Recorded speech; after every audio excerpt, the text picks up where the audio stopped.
e do Gabriel Menino. Como você se sente revelando tantos jogadores bons? É lógico, a necessidade de colocar o rapaz para jogar, mas ele sai emocionado, chorando por uma assistência, uma partida difícil. E o menino, por tudo que passou com ele marca o gol da vitória com o cruzamento de um menino que está subindo agora da base. É algo muito emocionante que mexeu também muito com o torcedor palmeirense. Olha, boa tarde em primeiro lugar. A prova de que nós confiamos no menino é que quando se lesionou o Jailson, nós não fomos buscar nenhum jogador. A prova de que nós acreditamos no menino, porque seria fácil, porque perdemos um jogador, íamos buscar outro, porque ele lesionou-se, não é? O Jailson, e nós lesionou-se, é menos um. E para as pessoas que isto é uma prova daquilo que nós acreditamos nos nossos jogadores, e vamos lhe dar provas e vamos dar oportunidades. Depois cabe-lhe a eles fazer o caminho. Portanto, o menino, não há dúvidas nisso, nós não fomos buscar nenhum 8, mesmo o próprio Jailson tendo-se lesionado, nós fomos buscar ninguém. Sobre o Vanderlá, o caminho natural, eu estou aqui há 2 anos e ele estreou-se connosco na Libertadores. E por mérito próprio, hoje é o número 2. Por mérito próprio, hoje é o número 2. Amanhã não sei. Hoje é o número 2. Porque no futebol nós sabemos que há lesões, há castigos, há meritocracia. E é verdade, o Jorge lesionou-se, fez 2 jogos muito bons e eu gosto, e os jogadores têm que saber disso. Gosto do Jorge, gosto de Piquerez e gosto do Vanderlá.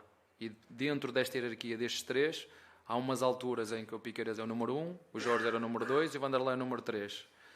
Hoje, daqui a uma semana ou 15 dias, não sei, hoje ele é o número 2. Portanto, mérito do trabalho dele, mérito da formação, porque é um moleque que já está aqui há muito tempo e tem cabeça, é muito predestinado, ele treina muito e bem, em qualquer posição, ele faz de zagueiro, faz de lateral e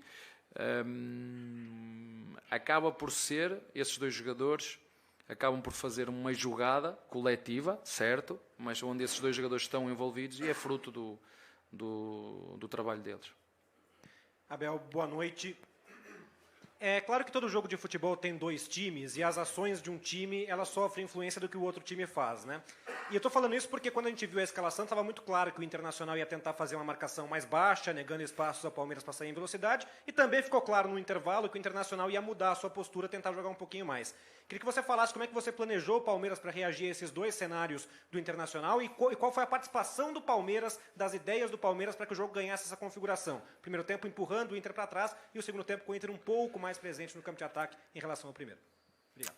Olha, o Mano Menezes é um excelente treinador.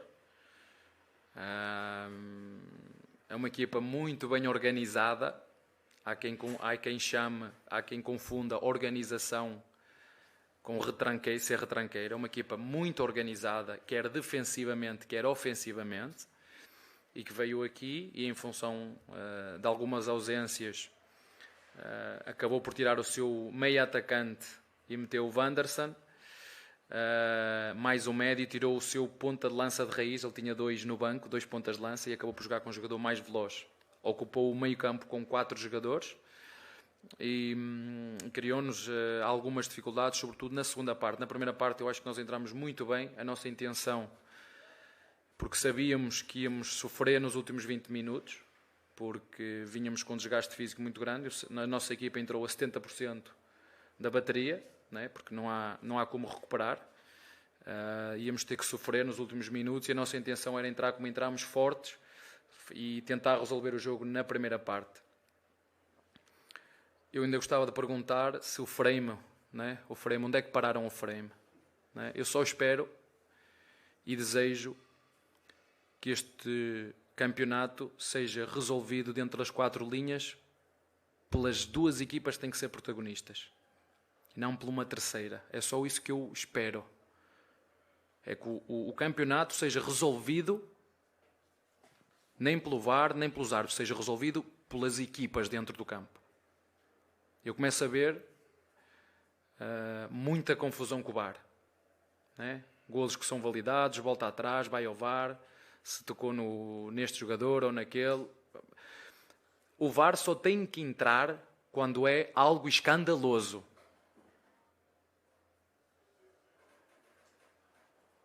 O VAR só tem que entrar quando é algo escandaloso. Quando, para mim, é falta no guarda-redes ou não é, e para ti é, para mim não é, o VAR não tem que entrar. Se o juiz assinalou o golo, é golo.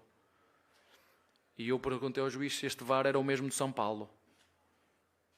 Se era o mesmo. E eu perguntaram-me ao professor, vai depender de onde pararem o frame. Olha, se fosse golo, depende de onde pararam o frame. Eu só peço a quem está à frente deste organismo que façam todos um esforço. Eu não sei se eles também estão cansados, porque realmente é muito jogo, quer para nós, quer para os jogadores, para os treinadores, para os árbitros também, é muito jogo, e como nós nos sentimos cansados, eles também têm esse direito de se sentir cansados. Portanto, só espero que este campeonato seja resolvido dentro das 4 linhas, pelos intervenientes certos. É só isso que eu espero. Abel, eu queria apelar para a tua sensibilidade, você que se preocupa muito com o lado humano dos jogadores, de quem trabalha com você, o que aconteceu com o Renan, o acidente de carro, um garoto acabou matando uma outra pessoa. Como é que isso serve de exemplo? O que você pensa de tudo que aconteceu? Olha, as minhas primeiras palavras queria que fosse de sincero e profundo pesar e sentimento para a família da vítima, porque de facto é impossível nós recuperarmos o que aconteceu, e o pai daquela família, é impossível. Segundo, todos nós, quando cometemos alguma coisa de mal, temos de estar preparados para as consequências. E terceiro, eu acredito na justiça, e ela tem que ser apurada, e é por isso que ela existe. Portanto, não vou fazer nenhum juízo de valor antes da justiça fazer o seu papel e trabalho. E eu que posso dizer, durante o tempo que eu trabalhei com o Renan dentro do clube, e sei que ele trabalhou no clube desde os 11 anos, sei que foi internacional, eu pessoalmente só tenho coisas boas a dizer dele. E não me vou alongar muito mais nisto. Ele está no clube desde os 11 anos. E, portanto, é o meu comentário que eu tenho a fazer em relação a isso, e não vou comentar muito mais, a não ser, como te disse, dar os meus profundos sentimentos à família da vítima. Abel, boa noite. O Palmeiras agora terá uma semana cheia pela frente, né, depois de tantos jogos. Como que você já planeja trabalhar essa semana, e já sabendo também que o próximo adversário, o Ceará, joga num gramado que, como vocês já tiveram a prova quando enfrentaram Fortaleza, é um campo muito ruim, que tem algumas dificuldades para as equipes que querem jogar futebol? Mas ninguém quer saber disso. Ninguém quer saber do gramado, ninguém quer saber das viagens, ninguém quer saber do tempo de recuperação, ninguém quer saber. Portanto, vamos fazer o melhor que conseguirmos dentro dos recursos que dispomos. Mas só isso. Já vi que essa luta é uma luta perdida, né? Já desde o tempo de Tele Santana. Portanto, eu com isso não vou perder mais tempo com isso. É uma luta perdida. Há quem não queira ir com isto para a frente, e nem vejo a comunicação social tampouco a fazer força, a refletir sobre questões mais profundas. Não há interesse na comunicação falar sobre este tipo de questões. E, portanto, independentemente de como esteja o relevado, independentemente da viagem de 4 horas, independentemente do calor, né, vamos fazer o que fizemos até agora. Que a única coisa que eu peço aos nossos jogadores é darem o melhor deles, seja onde for, seja contra quem for, e jogar para vencer. E é isso que nós vamos fazer. Mesmo jogando com as pilhas a 70%, como foi hoje. Depois chegar ao final, fazer juízo, isto e aquilo, é desumano o que nós fazemos com estes jogadores, mas ninguém quer saber. Vocês já viram algum estudo feito sobre o número de lesões que existe neste campeonato? Alguém tem interesse nisso? Alguém faz esse estudo? Não querem saber. Portanto, se não querem saber, vamos todos. Vida que segue, não é? Vida que segue. Então, tudo bem. Boa noite, Miguel Salek, Rede Nacional de Notícias. Queria que você falasse sobre a torcida que, depois do gol de empate, como você já disse antes, que o Chiqueiro pegou fogo e ficou cada vez mais, ficou muito inflamada de uma forma pouco antes já vista, mas pouco antes vista nesses últimos jogos, né? E falasse também da campanha dos 39 pontos, você fala no seu livro lá da campanha com G8, G11, 15 e 24 pontos, qual o seu panorama de avaliação disso, o que você acha que tem que melhorar para frente? Obrigado. Muito boa pergunta, obrigado pela pergunta que fizeste, e obrigado aos nossos torcedores por acreditarem na equipa até o fim. Acho que hoje, sem o apoio deles, mesmo sofrendo o golo, nos ajudaram. Fomos buscar energias onde eu acho que nós não tínhamos, e isso fez com que os nossos jogadores acreditassem até ao fim, sendo que na segunda parte o nosso adversário criou 2, 3 oportunidades muito boas para fazer golo, e com sorte, não é? Com sorte, o nosso, ou como vocês quiserem chamar, com sorte, uma delas bateu na trave, e 2 competência do nosso goleiro, porque aí é competência, aí não é sorte, é competência. Nós também metemos 2 na do nosso adversário. O Dudu também teve uma grande defesa do goleiro, mas acho que foi um bom jogo, onde o Internacional na segunda parte cresceu, não podemos mentir, cresceu, e foi, na minha opinião, pelas capacidades físicas, mais mobilidade, mais dinâmica, mais frescos para poder tomar boas decisões, e nós com a nossa alma, com o nosso coração, com a ajuda dos nossos torcedores, ganhamos porque acreditamos até ao fim. E, na minha opinião, com alguma felicidade, mas pelo que fizemos na primeira parte e durante o jogo todo, de forma mais justa, na minha opinião. Em relação aos pontos, eu já vos disse, a nossa batalha este ano é jogo a jogo. Jogo a jogo, jogar para os 3 pontos. Eu disse-vos também que não sabia como é que a equipa ia reagir, já disse isso muitas vezes, em função do calendário, em função de jogos. Perdemos muitos jogadores, temos vários jogadores fora por lesões, mas como nós temos, outras equipas também os têm. E, portanto, fizemos o rodízio que tínhamos que fazer e vamos continuar a dar o nosso melhor, jogo a jogo. Aqui não adianta muito nós estarmos aqui a criar quem é, quem pode ser, quem vai ser. Há muitos candidatos à mesma cadeira. Vocês veem como está tudo embrulhado, portanto, os primeiros 4, 5 são todos candidatos ao título. E nós, jogo a jogo, e no final, sim, olhamos para a tabela classificativa, porque aí é quando há a bandeirada de xadrez, e aí não há formas de dar a volta. Durante o percurso, vai haver um à frente, outro atrás, primeiro, segundo, terceiro, e assim vai. Abel, boa noite. Ainda sobre a pontuação dos 39 que o Palmeiras termina após as 19 rodadas, 20 foram conquistados como mandante e 19 como visitante. Qual que é a leitura que você consegue fazer desses números? É um equilíbrio que talvez seja o necessário para o Palmeiras chegar no final do ano com o título de Campeonato Brasileiro? Ou essa margem muito próxima talvez indique que o Palmeiras precise de um melhor aproveitamento dentro de casa, alguns pontos que acabaram escapando aqui no Allianz Parque nesse primeiro turno? Obrigado. Olha, eu ainda não olhei muito bem para os números, mas tem pessoas que o fazem, que esses números traduzem competência da nossa equipa. Não é a minha opinião, é facto. Porque há opiniões contraditórias, são uns que gostam mais, outros que gostam menos. Eu troco 60%, 70% de posse de bola, ou 40% por mais 10 finalizações, porque para mim o futebol é golo.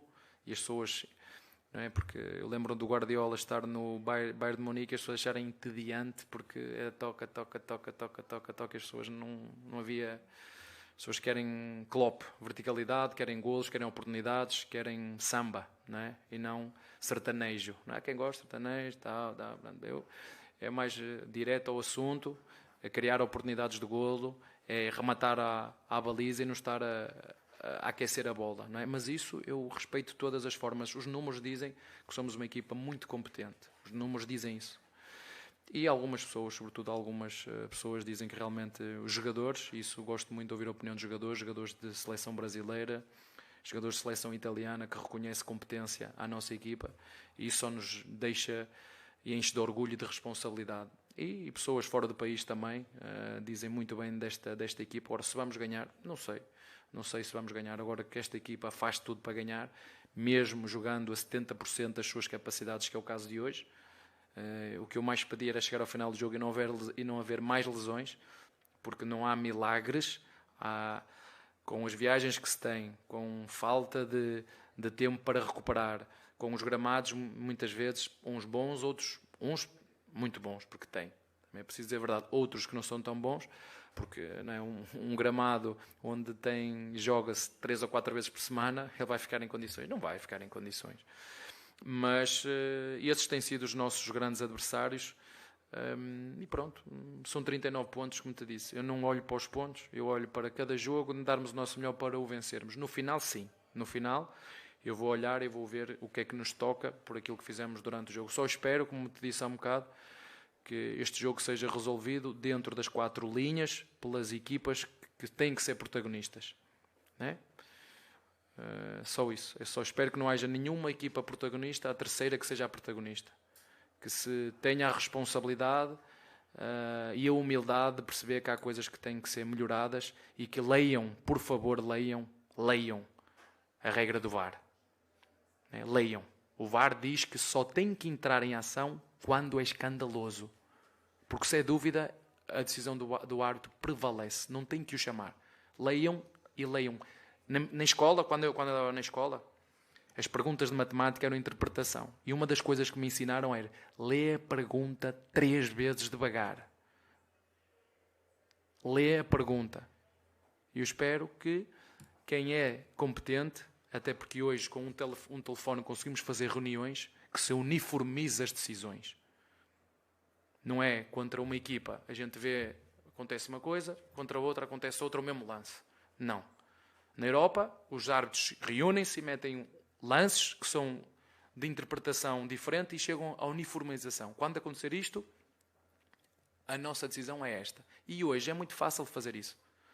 É muito fácil. Com um telefone, via Zoom ou outra plataforma qualquer, é muito fácil a gente se formar para uniformizar as decisões. Que é para que não haja uma terceira equipa protagonista. Os protagonistas são os jogadores das 2 equipas. Equipa A e equipa B. E não uma terceira. E é só isso que eu peço. É que não seja uma terceira equipa a ser protagonista deste campeonato. Abel, boa noite. Enzo Pedotti, da Rádio Prorrogação. Eu queria saber sobre reforços, mas não só reforços contratados como o Merentiel e o Lopes. O Vanderlan hoje foi um grande reforço, não sei se você já falou, mas eu cheguei agora há pouco, peço perdão se você puder Estás perdoado. repetir. Como pediste perdão, estás perdoado. Obrigado. E, além disso, queria saber um pouco sobre a queda do Veiga. Se atribui também ao calendário, a queda dos jogos, porque depois da lesão ele tem jogado abaixo do nível que a gente sabe que ele pode. Falaste bem. Depois da lesão, é exatamente isso. Lesão, jogos atrás de jogos, não dá para recuperar, não dá para trabalhar força. E é esperar agora para nós o recuperarmos fisicamente. Está tudo interligado. Isto, a técnica, a tática e a física e a mental, está tudo interligado. Não é? E é verdade, ele teve a lesão, regressou, tem que jogar, muitas vezes jogar sem estar recuperado, que é sobrecarga, e rezar que não volte a ter lesões. Vamos esperar agora para falar com o Núcleo de Saúde e Performance e perceber o que é que podemos fazer a esse nível. Mas, como ele disse muito bem, os jogadores têm que entender que durante a sua época têm que ser protagonistas quando estão bem, não é como eu estava a dizer, e quando passam por períodos de pouco rendimento, mas o esforço tem que lá estar. O esforço e o trabalho para a equipa tem que lá estar. E enquanto eles fizerem isso, por mim não há problema nenhum, porque eu sei que os jogadores é como as ondas do mar. Umas vezes estamos cá em cima e outras vezes estamos cá em baixo. Temos que saber lidar com o momento em que estamos em baixo para continuar a trabalhar para dar a volta. E o Vanderlan vem dentro daquilo que é a política do clube. Desde que eu cheguei, as pessoas sabem quanto dinheiro gastamos em reforços, as pessoas sabem quanto dinheiro gastamos em reforços, as pessoas sabem quanto o clube ganhou e valorizou a sua equipa, as pessoas sabem quanto é que o clube faturou por títulos ganhos, quanto reduziu a sua dívida, porque este clube é um clube muito responsável que paga a quem deve, e isso é que eu acho que é injusto, estarmos numa competição onde os têm preocupação de ter que pagar as suas despesas, as suas dívidas aos seus fornecedores, aos seus patrocinadores, pagar, e outros não o fazem. Isso não é justo para a competição. Mas é por isso que eu gosto de estar aqui. É por isso que eu gosto do Palmeiras. É porque nisso é diferente dos outros. Pensa de maneira diferente. pensa fora da caixa. É um clube organizado, é um clube sustentável, é um clube que tem presente e tem futuro. É um clube que apostou há 5 ou 6 anos na formação. E que a formação a gente tem o retorno, depois de 7 ou 8 anos começa a ter o retorno. E os jogadores que demonstrarem durante a semana e de forma consistente que podem pertencer à equipa principal, eles vão ter a oportunidade. Aqueles que for preciso emprestar e rodar e voltar depois, porque a receita não é igual para todos. Não é, é da base, jogou muito bem no sub-20 ou no sub-17, vai chegar aqui e vai dar. Não sei. Vai depender deles e do trabalho deles. O Vanderlá, tu me disse, são 2 anos.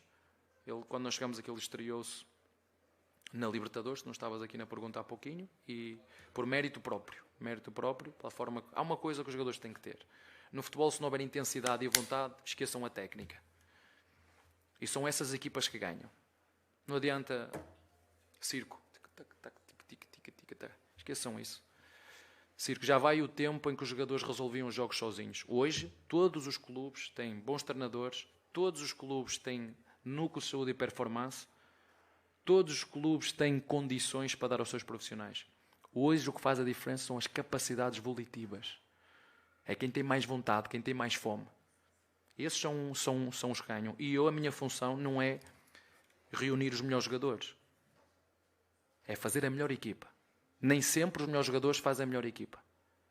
Esse é que é o segredo das equipas que ganham mais vezes ou que estão sempre nas finais. São equipas. E hoje toda a gente tem boas estruturas, boas condições, pode pagar por reforços, tudo. Isso não é sinónimo de vitórias. E eu acredito que com uma equipa forte, um elenco forte, onde todos trabalham para os interesses da equipa, esteja mais próximo de ganhar. E também não conheço nenhuma equipa que só ganhe. Abel, boa noite. Você, durante a entrevista, falou que o time dessa vez estava com mais ou menos 70% da bateria e que nos últimos 20 minutos vocês já imaginavam que o time sofreria. E aí, mais ou menos nesse momento, você faz uma troca que alguns torcedores não entenderam, que saiu o Dudu, entre o Wesley. Eu queria saber, primeiro, se isso faz parte desse seu plano, dessa avaliação física da equipe. E uma segunda pergunta, vocês agora vão jogar no sábado, né? Você vai ter um tempo aí que é meio raro para você para trabalhar. Qual que vai ser o principal foco? O que vocês estão planejando assim, nesse momento que a gente vê que a equipe está um pouco mais desgastada? Qual que vai ser o grande foco de vocês nessa semana quase cheia aí que vocês vão ter de treino? Olha, reparem, não sou eu, se vocês virem as substituições dos grandes treinadores e dos treinadores brasileiros, há jogadores que são aceleradores de jogo. Os pontas são aceleradores de jogo. E a partir de determinada altura começam a perder energia. E só começam a jogar com bola. E vocês reparam, as melhores equipas, os primeiros jogadores a sair. Centroavante, pontas. São jogadores que é refrescar a equipa. É refrescar. Senão, então eu só tinha 11 jogadores. Dizia, presidente, só quero 11 jogadores. E jogam sempre os mesmos. Não é assim que funciona. Hoje jogas tu, amanhã joga o outro. E nós queremos rendimento. Rendimento, produção, rendimento, golos. E, portanto, em relação a isso, faz parte, para mim é perfeitamente normal, aos 60, 70 minutos, ter que trocar os pontas. Não é? Mas é comigo e é com toda a gente. São aceleradores de jogo. Chega uma altura que não há energia, não chega a ficar ali à espera que a bola me chegue para eu resolver. É preciso para a frente e para trás. E o golo acaba por surgir num envolvimento Wesley com o Vanderlá, isto para um bocadinho contradizer o que está disto. O futebol não é tirou este, meteu aquele e foi. Não é assim que funciona. Nós temos que olhar para a equipa, a equipa está a precisar de energia. A equipa estava cansada já. Cansada. E eu sabia disso. E a outra pergunta era, desculpa. O que você planeja agora nesses 5 dias que você vai ter de trabalho até o próximo? Eu acho que até vou ficar um mês. Não sei, agora é descansar, porque nós precisamos mesmo muito descansar. Física e mentalmente, sobretudo mentalmente, porque é muito desgastante, e depois voltarmos quarta-feira outra vez, todos prontos para continuar a nossa caminhada, porque vai ser dura, vai ser difícil. Há muitos candidatos à mesma cadeira e, como te disse, é procurar em cada jogo e em cada treino, ou sobretudo em cada treino, nos prepararmos para o jogo seguinte.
Com a vitória, o Palmeiras chega aos 39 pontos e o time paulista torce por um empate no confronto entre Atlético Mineiro e Corinthians, que se enfrentam neste domingo. Em caso de vitória de um deles, a vantagem cairá para 4 pontos.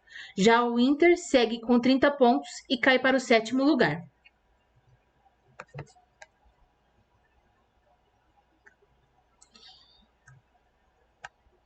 Os dois times voltam a campo no fim de semana, na abertura do retorno do Brasileirão. No sábado, dia 30, o Palmeiras visita o Ceará no Castelão, às 16h30. O Inter recebe o Atlético Mineiro às 16 horas de domingo, no dia 31, no Beira-Rio.